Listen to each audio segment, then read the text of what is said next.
Hi everyone, this is Syrian Girl. With the ongoing Ebola outbreak, today I asked the question, is Ebola a biological weapon? Well, the short answer is yes. A simple search on Wikipedia will turn up that Ebola is a Category A biological weapon. This is according to the Biosecurity and Bioterrorism Journal of Science. And only yesterday, Russia's Federal Medical Biological Agency made a statement about Ebola's possible usage as a biological weapon. Hence, it is not groundless to question the root cause of the current outbreak. I was a little fascinated with Ebola as a teen, and what I learned from library books was that it was a supervirus, that its only failing was it killed people so quickly that it didn't have a chance to spread. There are four strains of Ebola, the most dangerous being Ebola Zaire, which has a mortality rate of 90% at its worst. This is the strain we are told is the cause of the current outbreak. It struck me as a little strange that the current outbreak has a mortality rate of only 55%.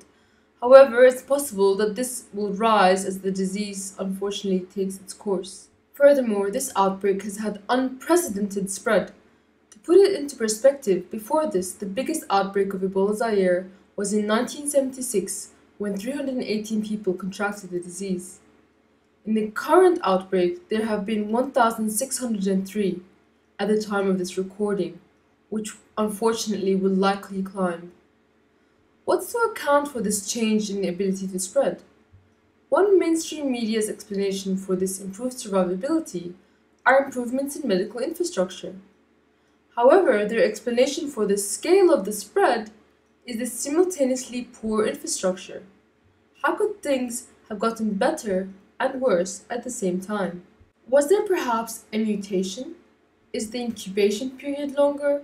Are people surviving longer to spread the disease to their family members? Does the virus aerosolize better? Could it be coincidental that it evolved into exactly what was needed for it to be a more effective biological weapon? Or is there something more we aren't privy to? There is nothing wrong with raising these questions, because right now, no one has the answer. All only have theories. It is also interesting that the two American aid workers who contracted the virus, Dr. Kent Brantley and Nancy Wright-Ball, were injected with a secret serum, an experimental cure called ZMapp.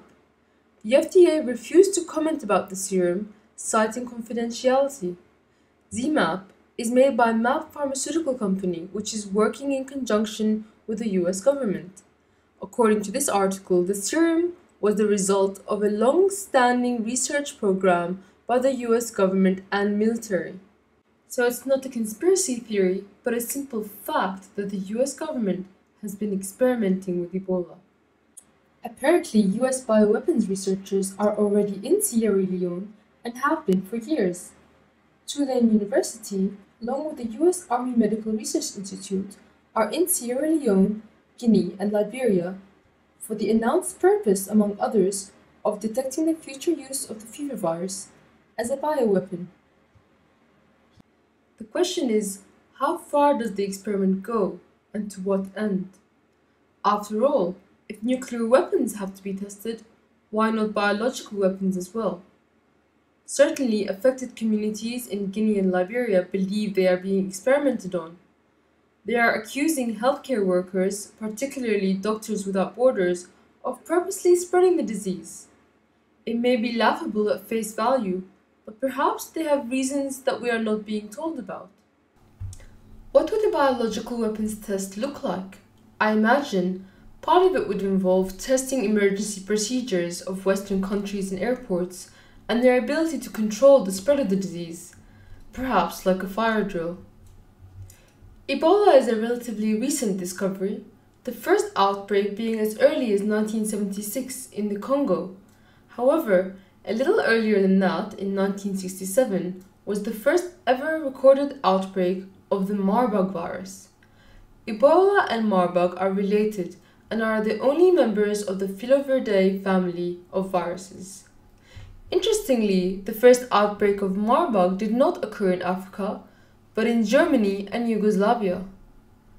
What causes these outbreaks out of the blue? None of these questions that I have asked today have been posed nor answered by the mainstream media. But I do not believe anyone should be ridiculed for daring to ask them. Certainly, those who have suffered and lost loved ones deserve no less. Thank you for watching. Please subscribe for more news and analysis.